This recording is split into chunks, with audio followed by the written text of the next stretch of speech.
Good morning and welcome back to the Cocodona training series. This is episode 9 and it is officially the dead of winter here in Wisconsin. It's about -10 this morning. We've had a cold week, but we're out here getting in at least 4 hours on the trail. Not worried about pace. The snow conditions will slow us down a lot, and a lot of these trails are just barely broken in. We are inching closer to the Cocodona 250, and if you're interested in following along, I'm documenting my training to Cocodona.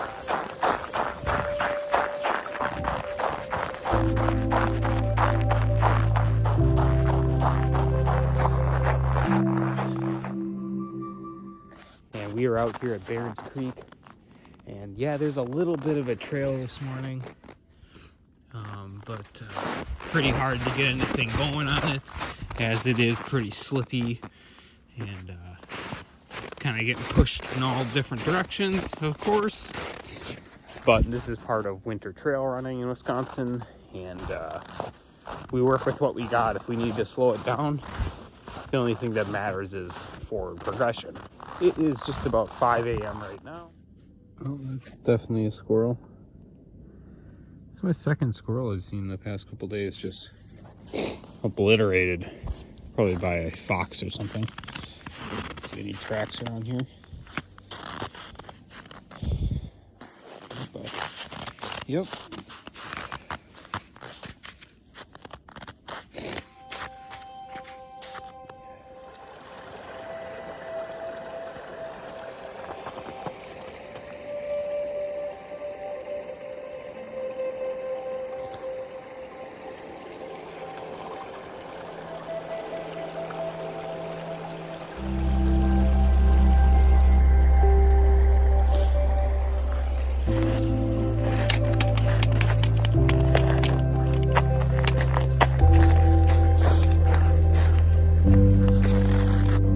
Those are usually kind of a little fall in the creek here that completely froze over. But it's been very cold this past week. We've seen -30 with the wind chill. But I guess used to that kind of weather here in Wisconsin, especially in the dead of winter. We've had a very mild winter, so we are lucky with that. But yeah, it's been cold, so we're bundled up really well, and slow moving out here, of course. It's just about 5 miles. It's taking it slow, pacing myself. Should be about 65, 66 miles this week. Well, this section over here at Baird's is super packed down. So it's had a lot more foot traffic than the first 3 to 4 miles. So I should easily be able to kind of pick it up on this. And just about to take some more nutrition here. Back to the goose. What is this? Campfire s'mores. This is very recent. The cold has taken out a lot of the animals here. Kind of sad to see, but this is nature. Yep,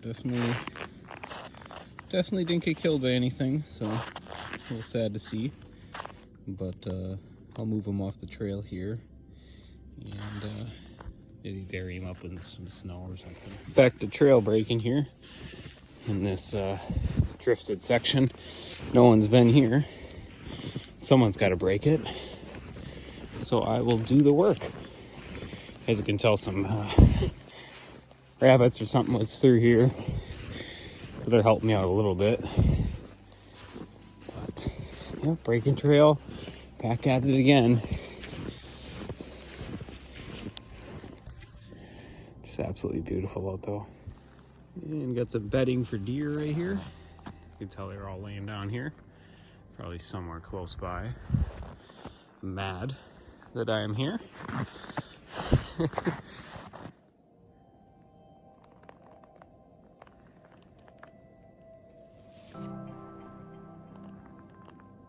Alright, well, the sun is slowly coming up here. I don't know if you can hear me when I'm crunching, but the sun is slowly coming up here.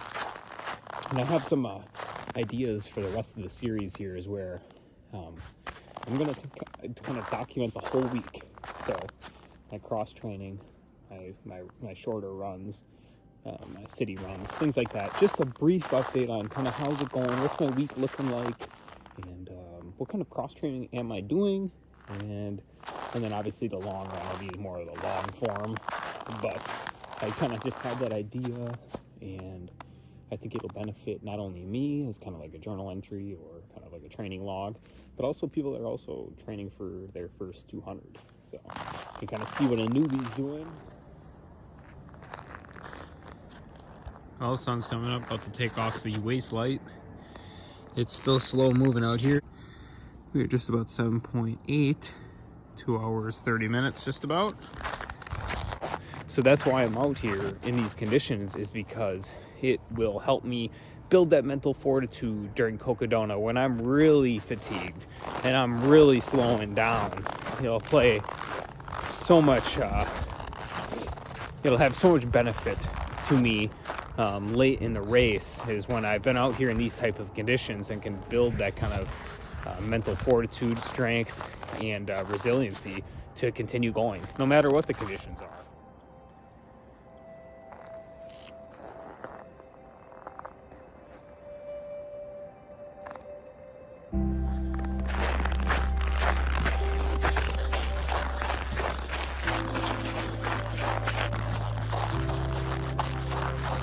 Most miles are around 20 minutes, so contending with the conditions here.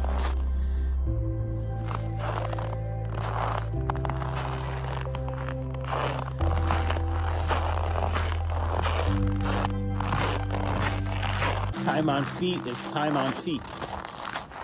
Make no question about that. Makes no difference, especially during a 200 mile.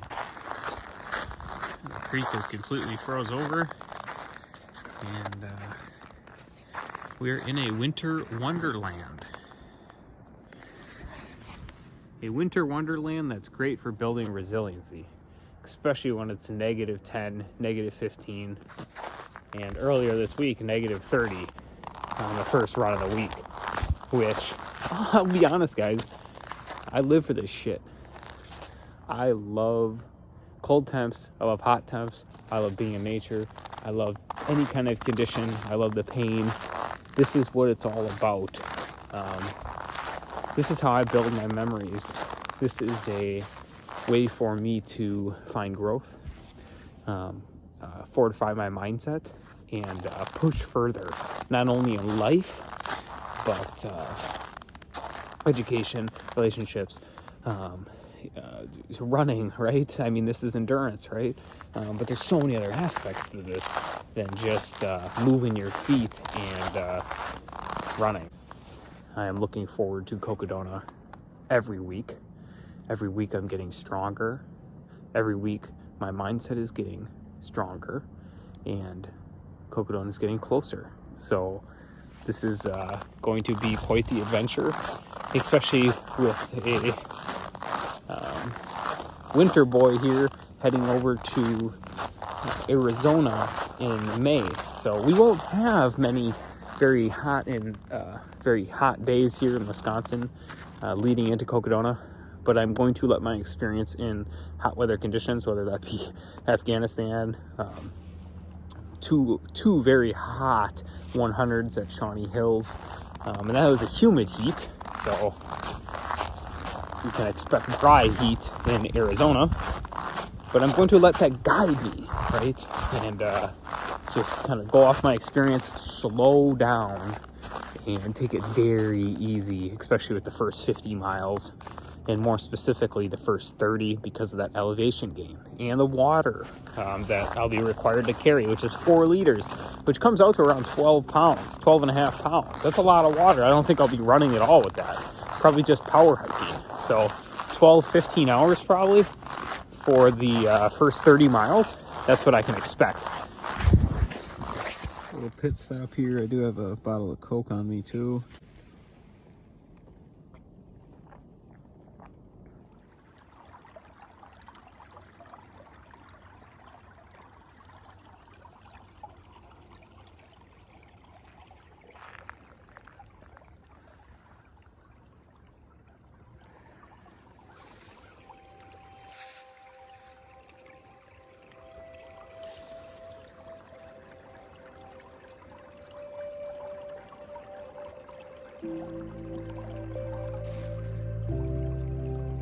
Well, the animals got to drink somehow, right? So there's a nice little break here for the deer and all the critters up here.